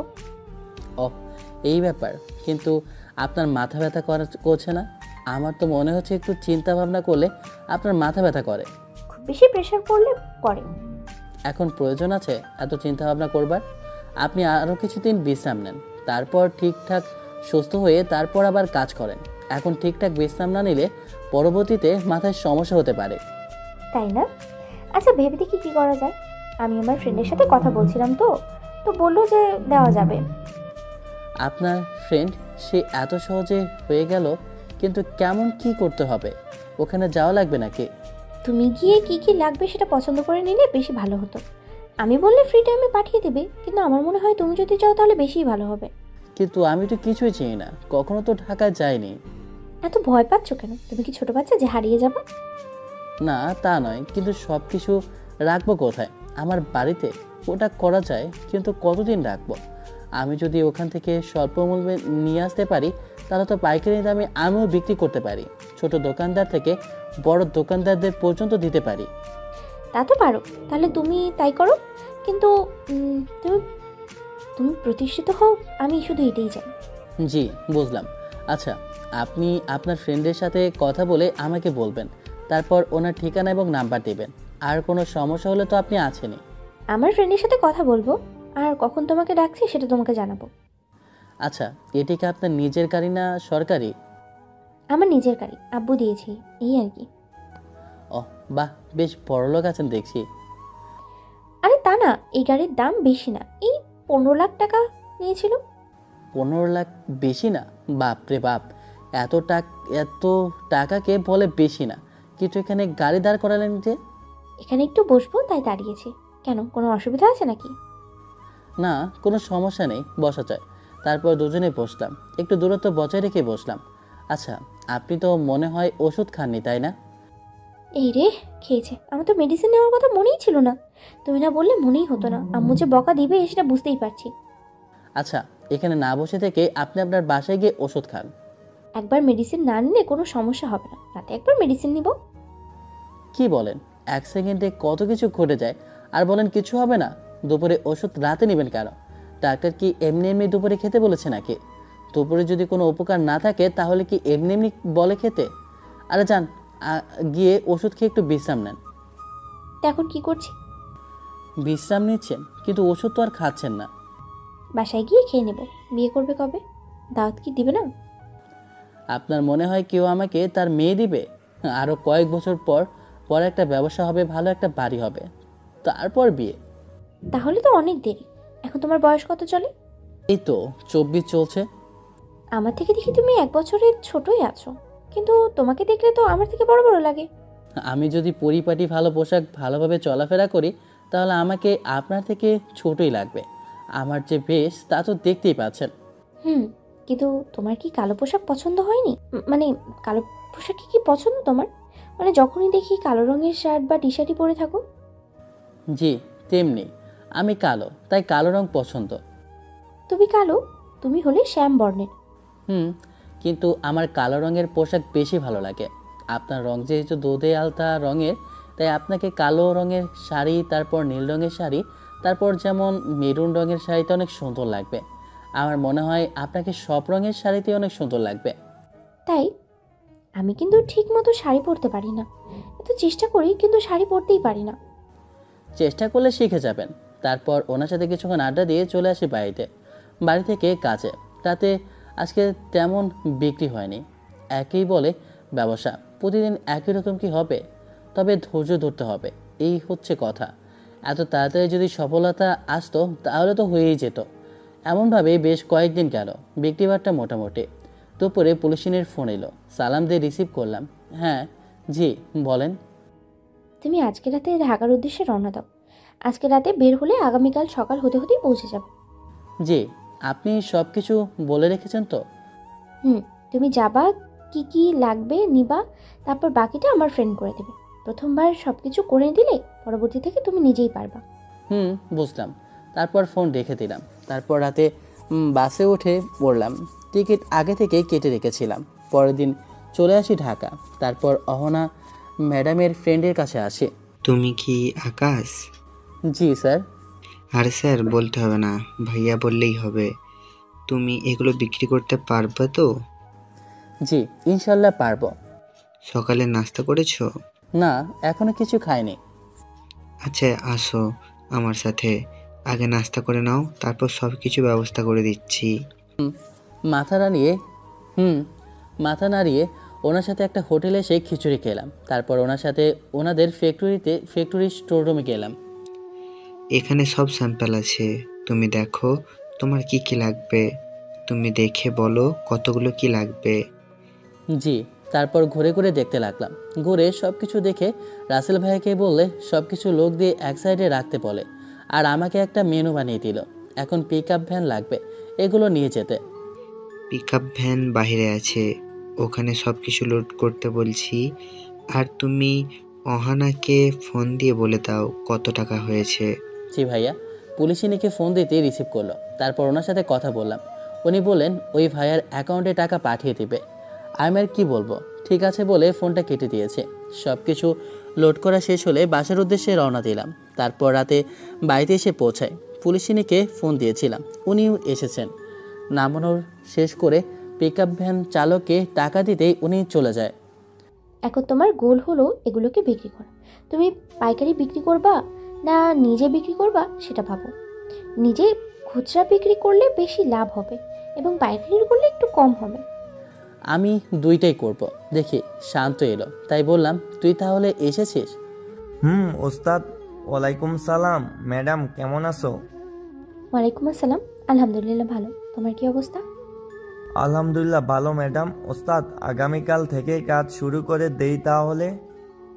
তোমরা দুজনে দেখি খুব এক্সাইটেড। গুড, দুজনেই কাজে লেগে পড়ো। যদি ভালোভাবে বুঝে শুনে কাজ করতে পারো তাহলে সফলতা পাবে ইনশাল্লাহ। আচ্ছা, তুমি অনেক ক্লান্ত, এখন ফ্রেশ হয়ে একটু রেস্ট দাও। ওস্তাদ তুমি এখন গোসল করে নিয়ে বিশ্রাম নাও। ঠিক বলেছিস রে। একখান বউ থাকলে কত সুবিধা হতো। এক গ্লাস পানি নিয়ে এসে দিত, একটু বাতাসও করতো। তারপর স্বপ্ন দেখা বাদ দিয়ে এখন গোসল করতে যাও। এগুলো পাওয়ার এত যখন ইচ্ছে তখন বিয়ে করে নাও, ঠিক না ম্যাম? ঠিক ঠিক। না থাক, এত তাড়াতাড়ি প্রয়োজন নেই। আচ্ছা, তুমি মন দিয়ে সব কিছু করো, কোনো সমস্যা হলে আমাকে জানাবে। এবং এখন আমি যাই, বাই। অহনা ম্যাডাম চলে গেল। শান্ত বাড়ির ভিতরে এসে বসলো, আর আমি এসে গোসল করে এলাম। তারপর শুরু হলো আমার পথ চলা। 2 মাস গেল। যেমনভাবে প্ল্যান করেছিলাম সেভাবেই কাজ করেছে, কিন্তু যতটা সহজ ভেবেছিলাম এতটাও সহজ ছিল না। অনেক পরিশ্রম, অনেক ঘোরাঘুরি করা লাগছে। এই 2 মাসে অর্ধেক মালও বিক্রি করতে পারেনি। প্রথম তো কেউ নিতেই চাচ্ছিল না, কিন্তু পরে নিতে শুরু করেছে। আশেপাশের বাজারগুলোতেও যাওয়া শুরু করেছি। যখন নিতে শুরু করেছে তখন আরও নেওয়া শুরু করবে। দেখা যাক 5 মাসে সব কিছু শেষ করতে পারি কিনা। একবার যদি ঠিকঠাক প্রচার হয়ে যায় তাহলে আর কষ্ট করে মাল দেওয়া লাগবে না, সবাই এসে নিয়েই যাবে। আর যেহেতু কম মানের পোশাক না, তাই কোনো ভয় নেই যে এই দিক থেকে ধরা খাবো। আর কয়েকটা ব্যানার ফেন্টুস টানিয়ে রাখা হয়ে আছে। কিরে, ওই ছেলে কি সব পোশাক বিক্রি করতে পেরেছে? আরে না, এতগুলো পোশাক শেষ করা কি মুখের কথা? তবে খেয়ে না খেয়ে পরিশ্রম করলে এখানে ওখানে ঘুরছে। ও আচ্ছা, এমনভাবে পরিশ্রম করলে ঠিক সফলতা পাবে। তবে প্রথমবার আর একটু কম করে নিয়ে যাওয়া উচিত ছিল। শালা, তুই তখন বললি না কমনিতে, আর আজকে বলছিস? মানে তোর কোম্পানির ফায়দার জন্য তো ঠিকই দিয়ে দিয়েছিস। আরে না, নতুন তো তাই বিক্রি করতে পারেনি, তবে ধীরে সুস্থে সব কিছু বিক্রি হয়ে যাবে। তা বুঝতে পারছি। তা তোর বউ কেমন আছে? এই তো ভালো আছে। তোর কি অবস্থা? বিয়ে কবে করবি? দেখ দেখ, বিয়ে করে আমার মেয়ে হয়ে গেল, কিন্তু তুই এখনো পর্যন্ত বিয়ে করলি না। আরও 1 বছর পর বিয়ে করব। তোকে বিয়ে করতে কে বলেছে শুনি? বিয়ে করার প্রয়োজন নেই। আচ্ছা আঙ্কেল আন্টি কি তোকে কিছু বলে না? বলবে না মানে? যখনই কথা বলে তখনই বিয়ের কথা ওঠে। বিয়ের কথা বললেই ফোন কেটে দিই। আচ্ছা, ফোন রাখি। আচ্ছা ঠিক আছে, 2 মাস পর তোর সাথে কথা হলো, না জানি আবার কখন তোর সাথে কথা হবে ঠিক নেই। কচরানি, আমি ফোন না দিলে তুই মনে হচ্ছে ফোনই দিবি না। আরে বুঝতেই তো পারছিস অনেক চাপের ভিতরে থাকা লাগে। Good night. Good night. কাজের মধ্যে দিয়ে দিন কাটতে লাগলো। প্রতিদিন নিয়ম করে অহনার সাথে কথা বলা, কার কেমন কাটলো দিন সেগুলো নিয়ে কথা বলা, তারপর বিভিন্ন বিষয় নিয়ে কথা বলা। দেখতে দেখতে আরও 4টা মাস গেল। এখন বেশ প্রচার হয়েছে।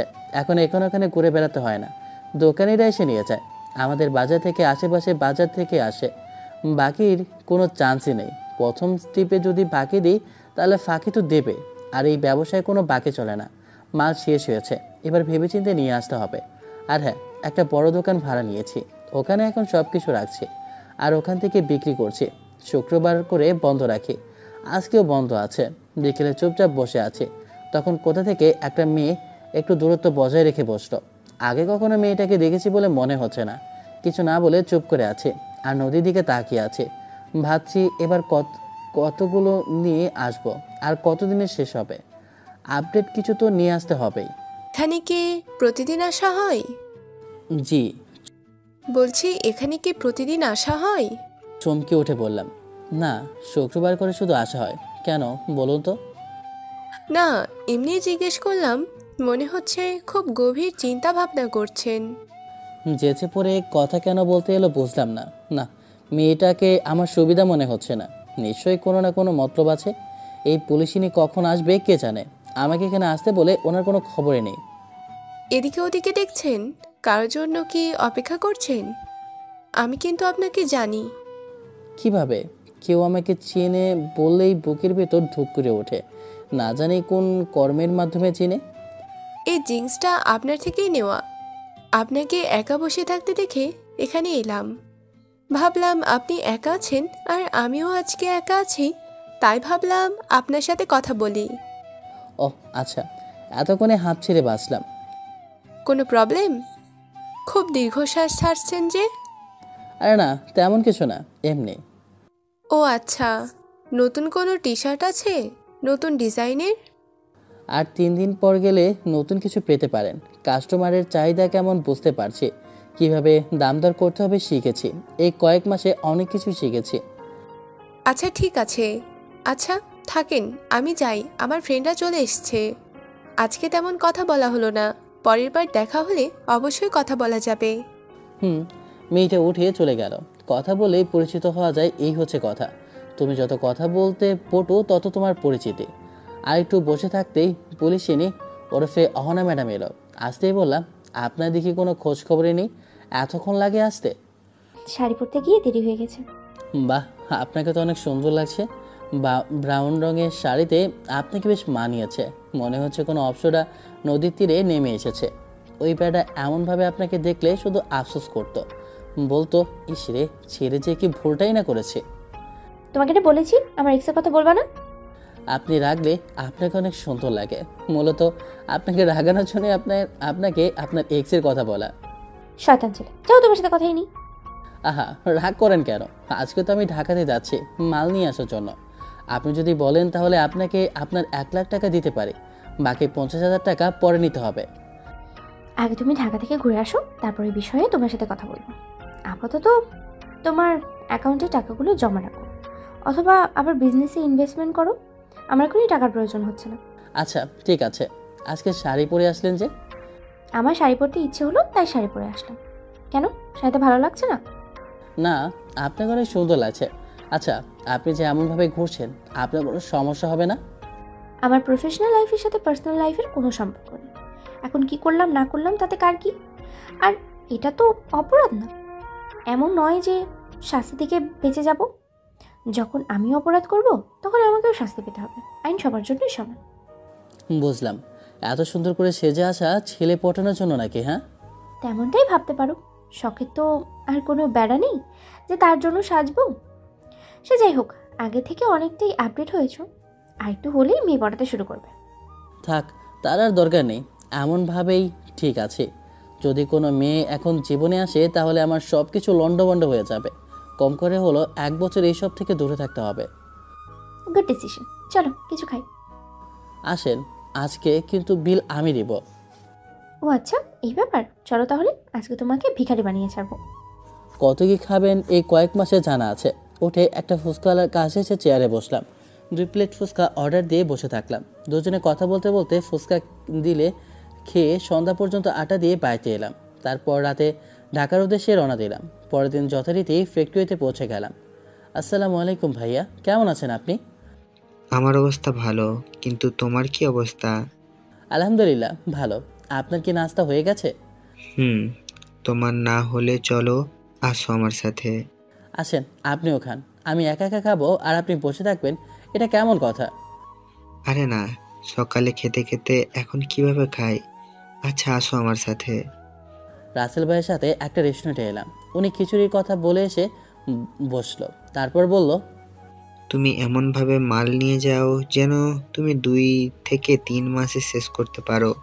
আশা করি এই 7 মাসে কিছুটা হলেও বুঝেছো। জি, খুব ভালোভাবে বুঝতে পারছি। আমিও সেই রকম চিন্তাভাবনা করেই এসেছি। তুমি সফল হও, কঠোর পরিশ্রম করো। তুমি যদি ব্যর্থ হও তাহলে আরেকজনের মন ভাঙবে, স্বপ্ন ভাঙবে।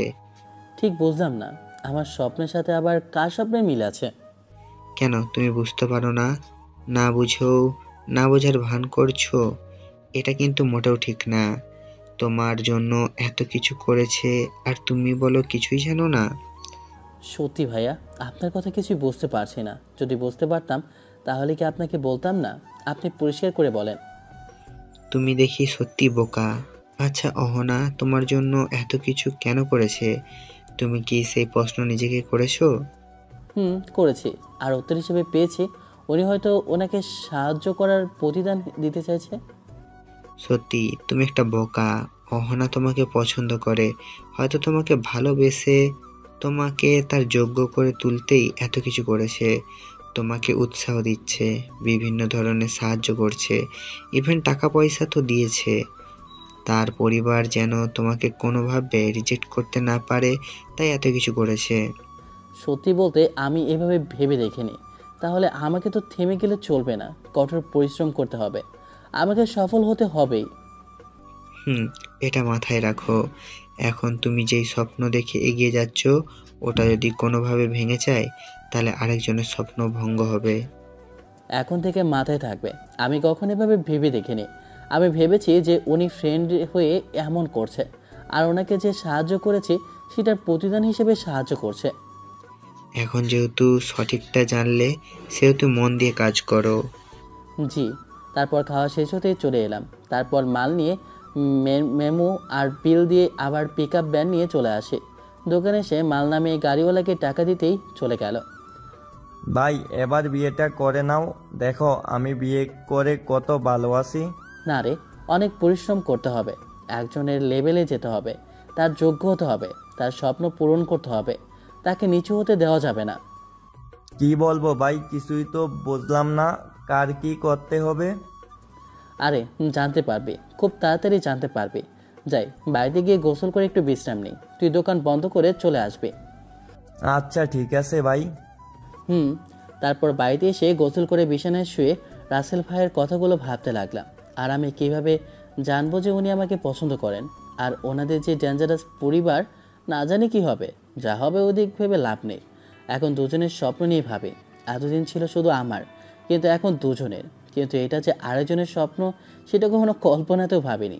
ফোনটা নিয়ে পুলিশিনীকে ফোন দিলাম। প্রথমবার কেটে গেল, আবার দিতে যাব তার আগেই ফোন দিয়েছে। রিসিভ করে চুপ করে আছে। তুমি বাসায় এসেছো? কখন পৌঁছেছো? এই তো একটু আগেই। দোকানে সব কিছু রেখে বাড়িতে এসে গোসল করে শুয়ে আছে। ও আচ্ছা, রাস্তায় কোনো সমস্যা হয়নি তো? না, কোনো সমস্যা হয়নি। কি করেন? এই তো থানায়, আমি তোমার সাথে বাসায় গিয়ে কথা বলি। আচ্ছা ঠিক আছে। ফোন কেটে দিল।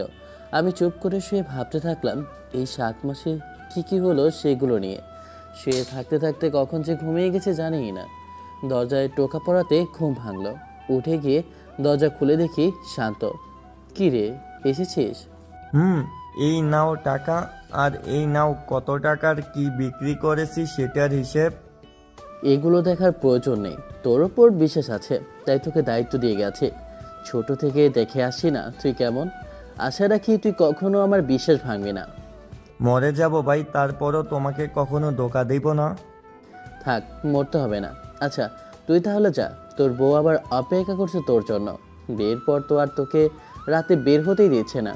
কি করব বলো, রাতে বের হতে চাইলেই ঝগড়া শুরু করে দিচ্ছে। আচ্ছা তোর বের হওয়াই লাগবে না। শান্ত আমাকে দোকানের চাবি আর টাকার ব্যাগ দিয়ে চলে গেল। শালা ছিলাম কি আর হয়েছে কি। দেয়াল ঘড়ির দিকে তাকিয়ে দেখি 9:30 বাজছে। ফোনটাও বাজতে গিয়ে দেখি অহনা ফোন দিয়েছে। রিসিভ করে বললাম, ম্যাডামের কাজ তাহলে শেষ হয়েছে? জি, কি করো? খেয়েছো? না, খেতে যাব, তখন ঘুমিয়ে গিয়েছিলাম, তাই বাইরে যাওয়া হয়নি। তুমি রান্না করতে পারো না? কতদিন এমনভাবে বাইরে খাবা? যতদিন বউ রান্না করে না খাওয়াবে ততদিন পর্যন্ত বাইরেই খেতে হবে। আচ্ছা আপনার খাওয়া হয়েছে? থানা থেকে বের হয়েছেন? জি, খাওয়া দাওয়া শেষ করে ফোন দিলাম। যাও যাও, আগে খেয়ে আসো, তারপর না হয় কথা হবে। আচ্ছা ঠিক আছে। ফোন কেটে দিয়ে বাড়িতে তালা দিয়ে মোড়ে চলে এলাম খেতে। তারপর ওখান থেকে ডাল, আলু ভর্তা আর ভাত খেয়ে এলাম। এসে উঠোনে দড়ির খালটা ফেলে শুয়ে আকাশের দিকে তাকিয়ে চাঁদ আর তারা দেখতে লাগলাম। ফোন নিয়ে পুলিশিনীকে ফোন দিলাম। প্রথমবার রিং হতেই রিসিভ করলো। মনে হচ্ছে ফ্রি আছেন। ফোন দিতে রিসিভ করলেন। তেমন তুমি কি করো? কি আর করব, বাড়ির উঠানে শুয়ে শুয়ে আকাশ দেখছি। আর এই তো আপনাকে ফোন দিলাম। আপনি কি করেন? শুয়েছি, একা একা আকাশ বিলাস করছি। তো কি করব, বউ থাকলে বউকে নিয়ে করতাম, কিন্তু যেহেতু নেই সেহেতু ভেবে কষ্ট পেয়ে লাভ নেই। আহারে কি কষ্ট! তোমার এত কষ্ট সহ্য হচ্ছে না, তোমার জন্য অনেক মায়া হচ্ছে। তাহলে আমার কষ্টে শুয়ে শুয়ে কাঁদেন। আচ্ছা আপনি না বাসায় যাবেন বলেছিলেন, কখন বাসায় যাবেন? যাবো না, গেলেই বিয়ে দিয়ে দেবে। আর আমি এখনো কয়েক মাস বিয়ে করতে পারবো না। কেন, কোনো সমস্যা আছে? এই কয়েক মাসে কি এমন হবে শুনি? অনেক কিছুই ঘটবে। বয়স পেরিয়ে গেলে তখন আর বর খুঁজে পাবেন না। যান গিয়ে বিয়েটা করে নেন। চুপ! শুধু আমার বিয়ে নিয়ে পড়ে থাকে। ওইদিকে আমার পরিবার আর এইদিকে তুমি। বিয়ের কথা আর বলবে না তো, তোমার মুখে সেলাই করে রেখে দেবো। হ্যাঁ, এমনভাবে বলছে মনে হচ্ছে বিয়ে করবে না। এত রেগে যাবার কি আছে শুনি? আবার তো তোমার সাথে আর কথাই বলবো না, যা। আহা, রাগ করেন কেন? আচ্ছা আর বললাম না, আর বলবো না। বিয়ে কেন করছেন না? ধুর! রাগে ফোনটা কেটে দিল। একে একে একটু হেসে ফোন দিলাম, কিন্তু কেটে দিচ্ছে। আরও কয়েকবার ফোন দিলাম, কিন্তু কেটে দিল। বুঝলাম বেশ রেগে গেছে। আর ফোন না দিয়ে চুপ করে শুয়ে আকাশের দিকে তাকিয়ে রইলাম। কি আজব ব্যাপার, মানুষ কত ছোট ছোট কথায় রাগ করে, কিন্তু সবার কথাই কি এমনভাবে রাগ করে? না নির্দিষ্ট কিছু মানুষের কাছেই রাগ প্রকাশ করে। সেটাই, সবার সামনে রাগ করলে তো আর কেউ রাগ ভাঙাবে না, তাই নির্দিষ্ট কিছু মানুষের সামনে প্রকাশ করে। আবার ফোন দিলাম, তখন রিসিভ করলো। রিসিভ করতেই বললাম, রাগ কমেছে? না, আমার রাগ হচ্ছে, ইচ্ছে করছে কাউকে ইচ্ছে মতো মারি। আমাকে নিয়ে গিয়ে আগের মতো কেলানি দিতে পারবেন, তাহলে আপনার রাগ কমে যাবে। না, তা করা যাবে না। তোমার গায়ে যতটা মাইর পড়বে তা থেকে দ্বিগুণ আঘাত আমার মনে পড়বে। মানে ঠিক বুঝলাম না, আমার শরীরের সাথে আপনার মনের মিল কিভাবে? তুমি আমার ফ্রেন্ড না? তাই তো। তাহলে কাকে মেরে রাগ কমাবেন? পাঞ্চিং ব্যাগ আছে, ওটাতে মেরে রাগ কমাবো। এখন এখন এগুলো করবেন? কি দরকার এত রাতে এগুলো করার? তার থেকে বরং সকালে করবেন। রাগ হচ্ছে এখন, এখন ইচ্ছে করছে পেটাতে। আর উনি বলে সকালে নাকি পাঞ্চিং ব্যাগে ঘুষি মেরে রাগ কমাবে। তোমার বুদ্ধিও বটে। না আসলে এগুলো করতে গেলে শুধু শুধু শরীরটা ঘেমে যাবে, তাই বললাম আর কি। এত রাতে ঘাম ঝরানোর প্রয়োজন আছে কি? তো কি হয়েছে শুনি? কথা শেষ হচ্ছে, আমি অনেক রেগে আছি।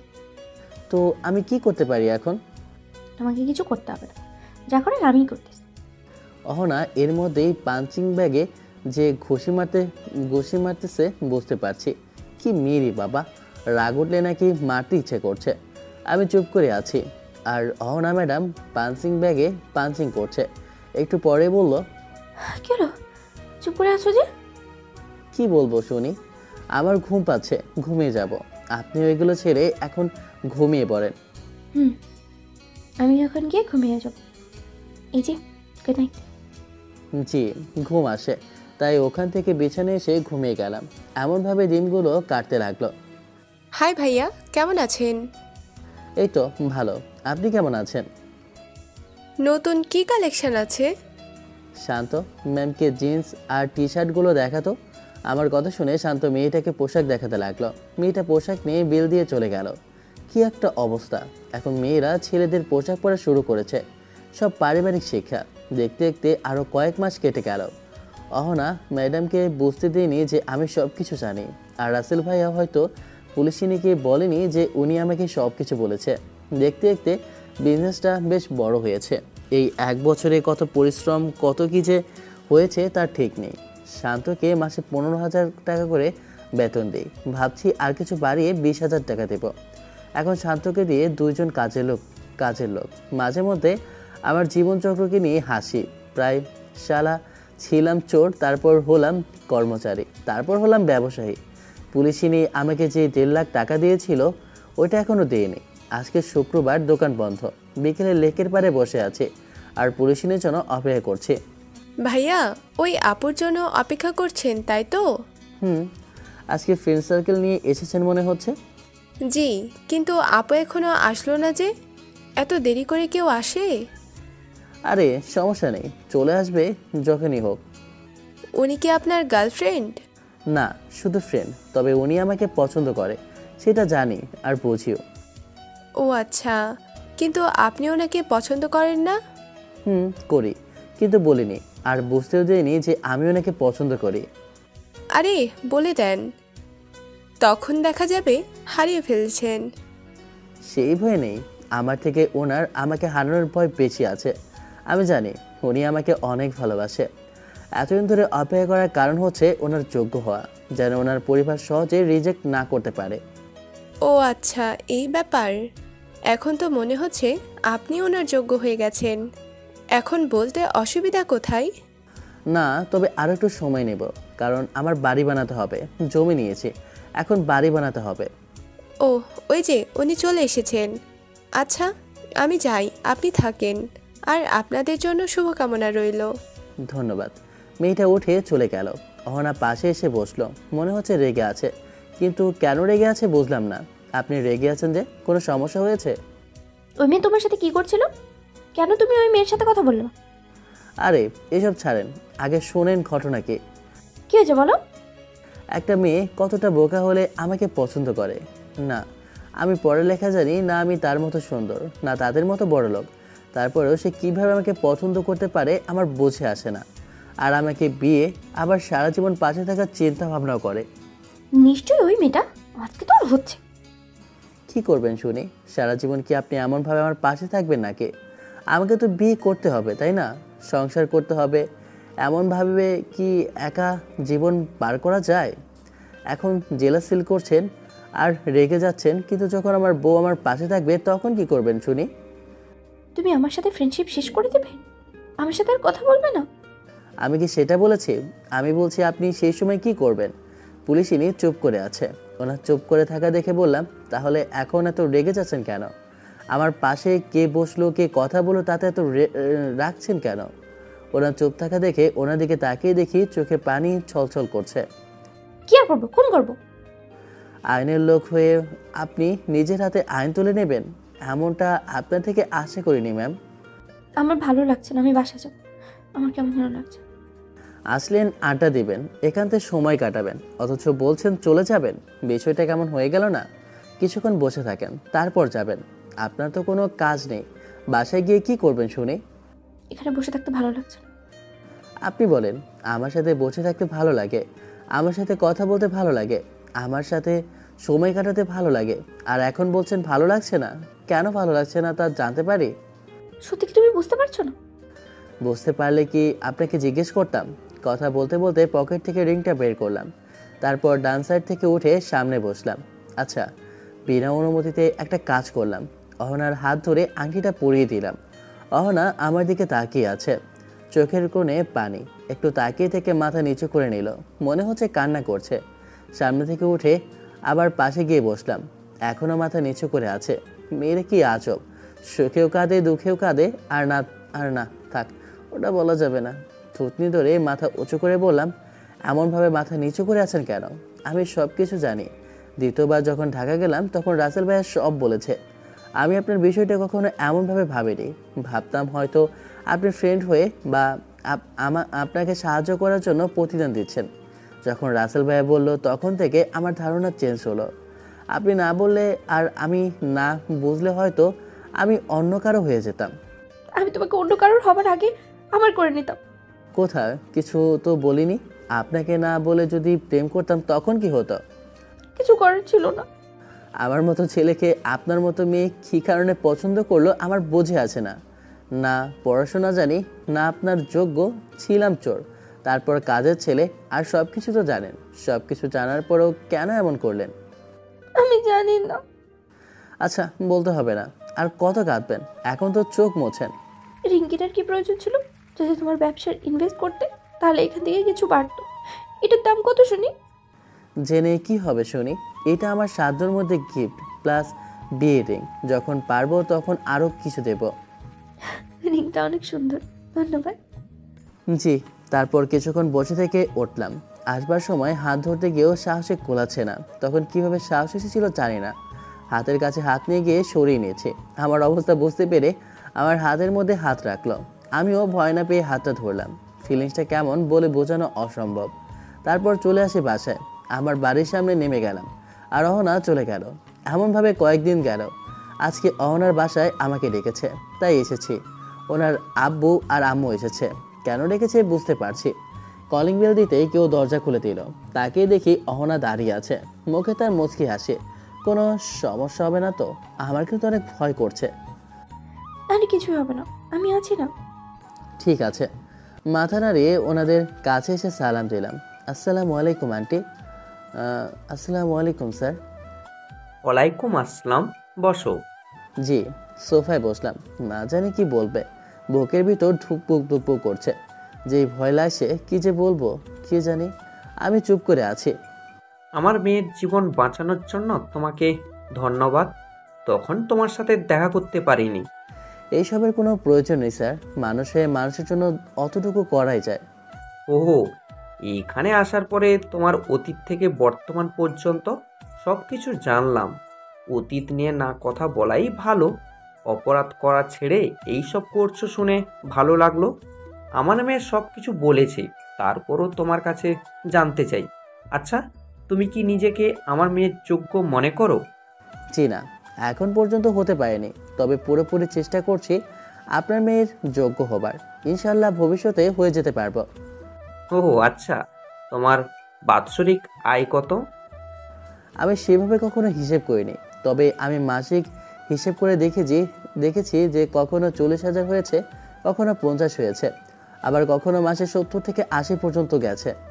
তুমি কি জানো আমার মেয়ে একবার মার্কেটে গেলে কত টাকা খরচ করে? আমার মেয়ে যদি মাসে 2 থেকে 3 বার মার্কেটে যায়, তাহলে তুমি যেই টাকা ইনকাম করো সেটা শেষ হয়ে যাবে। জি আমি জানি। তারপরেও তুমি আমার মেয়েকে বিয়ে করতে চাইছো যে? স্যার, আপনি এত বছরে যা ইনকাম করেছেন সেটা আমার কাছ থেকে এই বয়সে যা চাচ্ছেন সেটা কিভাবে সম্ভব বলেন?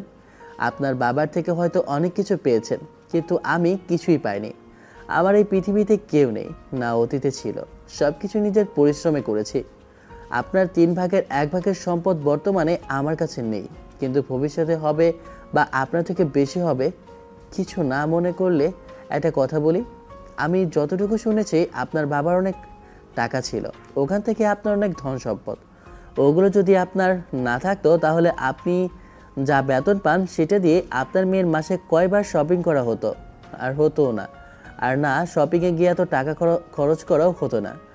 আর ভুল কিছু বললে মাফ করেন। মাপ চাওয়ার কিছুই নেই, তুমি যথার্থ বলেছ। তেমন কিচ্ছু না, তোমাকে বাজিয়ে দেখতে চাইছিলাম। দোয়া করি তুমি এগিয়ে যাও। তোমার হাতে আমার মেয়ের হাত দিতে আমার কোনো আপত্তি নেই।